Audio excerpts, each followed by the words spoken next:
Assalamualaikum warahmatullahi wabarakatuh. Kami dari kelompok 4, di sini kami akan mempresentasikan hasil diskusi kami yang berjudul evaluasi anggaran. Sebelumnya, saya akan memperkenalkan anggota kelompok 4 terlebih dahulu. Saya Desi Ria Sansitika, selanjutnya ada Fitri Nur Hasanah, selanjutnya ada Nurliana, dan yang terakhir ada Rio Anispa.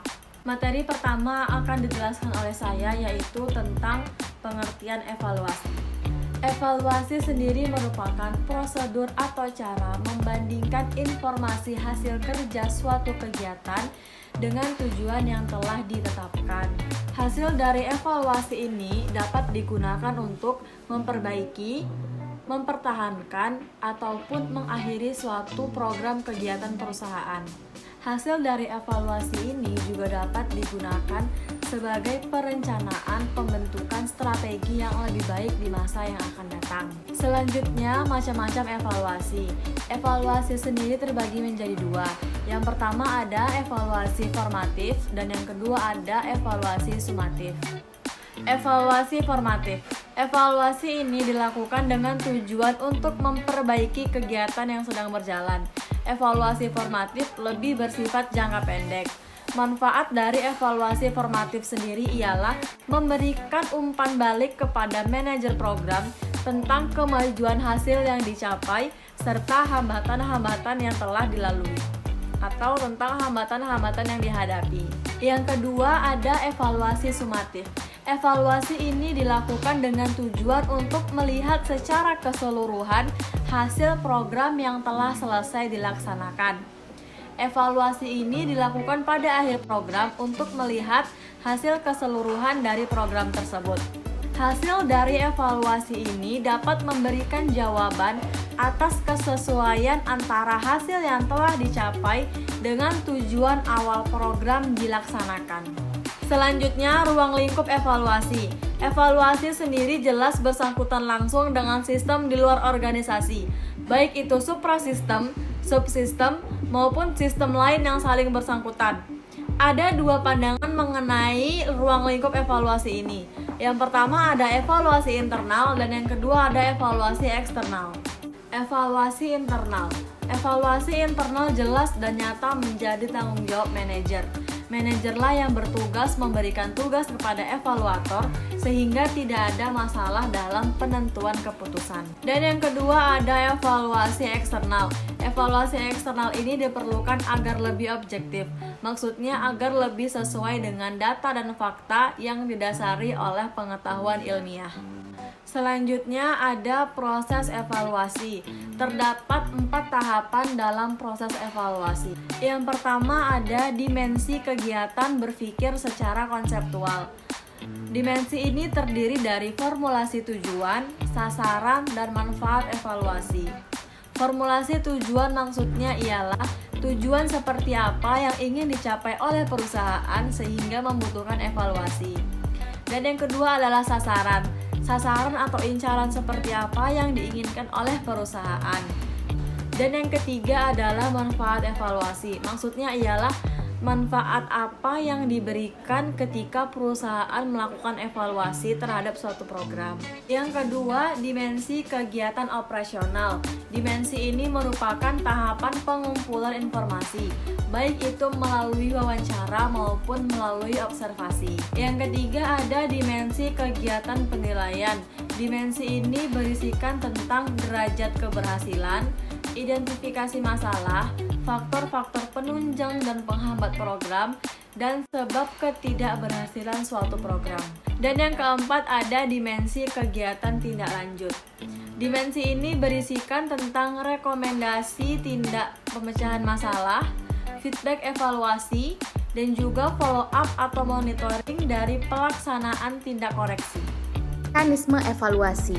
Langkah yang mendasar dan esensial diperlukan untuk evaluasi program dan hubungannya satu dengan lainnya sebagai berikut.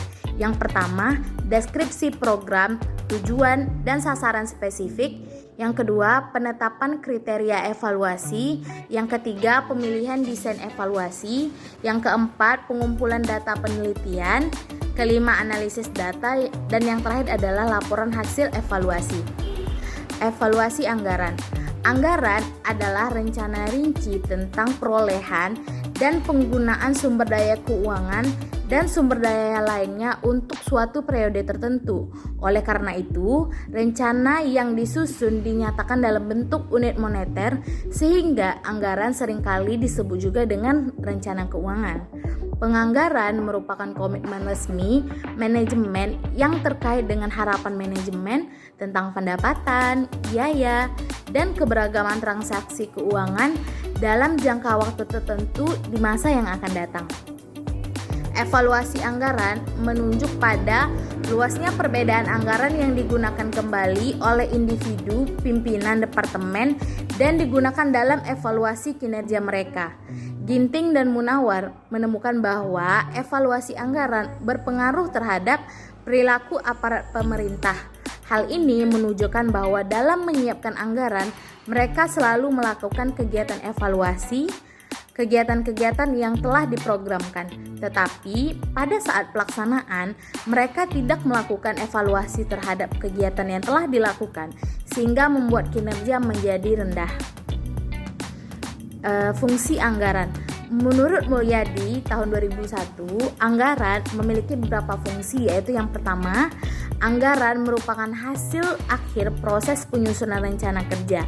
Yang kedua, anggaran merupakan cetak biru aktivitas yang akan dilaksanakan perusahaan di masa yang akan datang.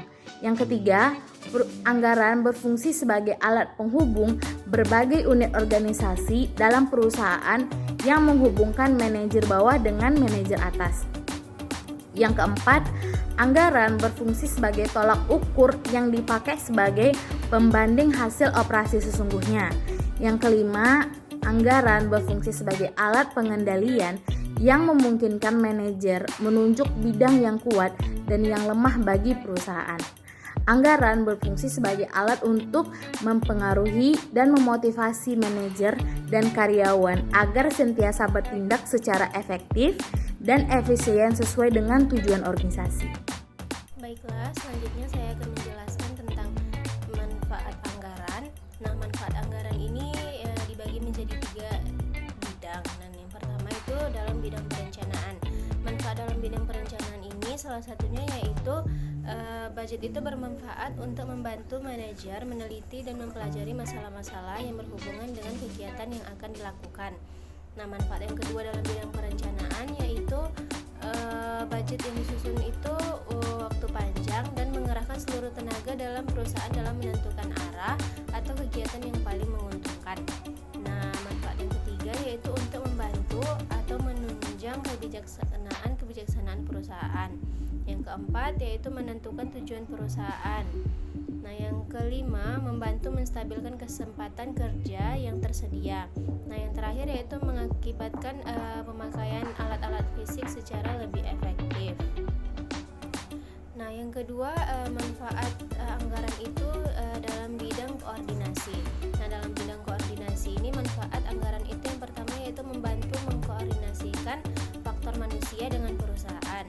Nah, yang kedua menghubungkan aktivitas perusahaan dengan tren dalam dunia usaha. Nah, yang ketiga menempatkan penggunaan modal pada saluran-saluran yang menguntungkan. Nah, dalam arti di sini yaitu seimbang dengan program-program perusahaan. Nah, yang keempat yaitu untuk mengetahui kelemahan-kelemahan dalam organisasi. Nah, yang ketiga yaitu dalam bidang pengawasan. Nah, manfaat dalam bidang pengawasan ini yang pertama yaitu untuk mengawasi kegiatan-kegiatan dan pengeluaran-pengeluaran. Nah, yang kedua yaitu untuk pencegahan pemborosan secara umum. Nah, selanjutnya materi yang akan saya jelaskan yaitu budgetary goal characteristic.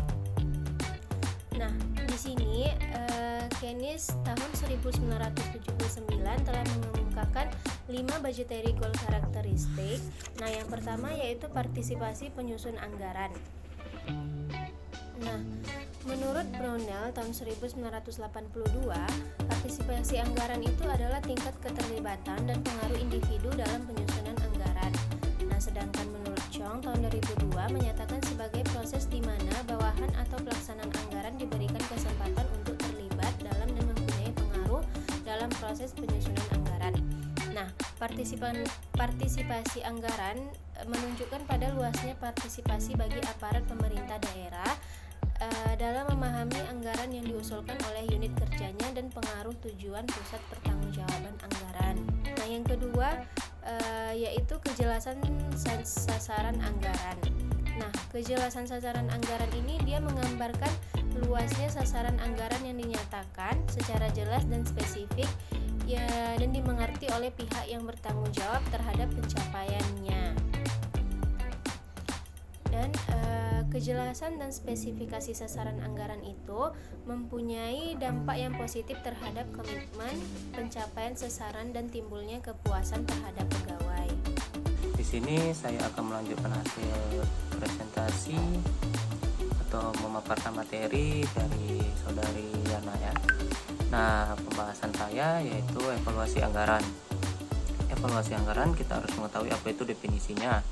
Evaluasi anggaran adalah tindakan yang dilakukan untuk menelusuri penyimpangan atas anggaran ke departemen yang bersangkutan dan digunakan sebagai dasar untuk penilaian kinerja. Departemen evaluasi secara mendasar memiliki 4 tujuan. Nah, tujuan pertama ini yaitu meyakinkan bahwa kinerja yang sesungguhnya sesuai dengan kinerja yang diharapkan. Lalu yang kedua itu memudahkan untuk membandingkan antara kinerja individu satu dengan yang lainnya.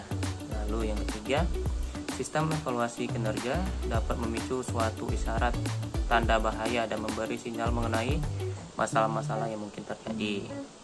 Lalu yang keempatnya menulai pembuatan keputusan manajemen. Selanjutnya materinya adalah umpan balik anggaran. Nah, menurut Dennis menyatakan bahwa umpan balik terhadap sasaran anggaran yang dicapai adalah variabel penting yang memberikan motivasi kepada manajer. Jika anggota organisasi tidak mengetahui hasil yang diperoleh dari upaya untuk mencapai sasaran, maka tidak akan mempunyai dasar untuk merasakan kesuksesan atau kegagalan dan tidak ada insentif untuk menunjukkan kinerja yang lebih baik dan pada akhirnya menjadi tidak puas. Lalu di sini ada kesulitan sasaran anggaran. Menurut Dennis mengumumkan bahwa kesulitan sasaran anggaran mempunyai rentang sasaran dari sangat longgar dan mudah dicapai sampai sangat ketat dan tidak dapat dicapai.